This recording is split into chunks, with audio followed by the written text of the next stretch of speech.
दूर जंगलाच्या मध्यभागी वसलेल्या धर्मपुरी गावात एक सुंदर आणि दयाळू मनाची बहीण माया आणि तिचा तरुण भाऊ विष्णू राहत होते.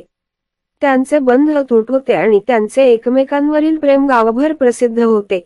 एक भयंकर दिवस माया मंदिरातून घरी जात असताना तिच्यावर प्राचीन दुष्ट राक्षस बकासूर आणि त्याच्या राक्षसी मिनींसने हल्ला केला. त्यांनी त्यांच्या गडद विधींसाठी तिच्या शुद्धतेचा आणि निर्दोषपणाचा दावा करण्याचा प्रयत्न केला. माया पराक्रमाने लढत असताना तिचा भाऊ विष्णू तिला त्रास जाणवून तिच्या मदतीला धावला. त्याच्या नकळत विश्वाचे रक्षक भगवान विष्णूची दैवी ऊर्जा त्याच्या नसांमधून वाहत होती. तीव्र निश्चयाने विष्णूने राक्षसी घटकांचा सामना केला.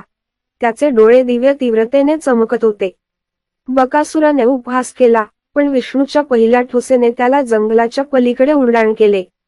देव विष्णूच्या सामर्थ्याने तेजस्वी होऊन तरुण भावाने शक्तिशाली ठोसे मारले.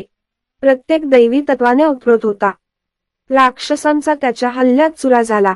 निर्भयपणे विष्णूने भगवान विष्णूच्या सुदर्शन चक्राच्या सामर्थ्याचा आवाहन केला. त्याची ऊर्जा एकाच शक्तिशाली पंचामध्ये बदलली.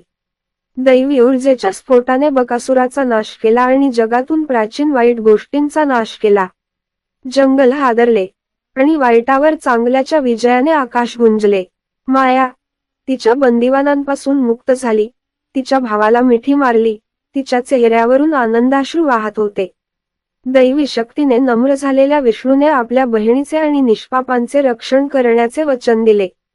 त्यांच्या शौर्याची बातमी पसरताच गावकऱ्यांनी विष्णू आणि माया यांना नायक म्हणून गौरवले.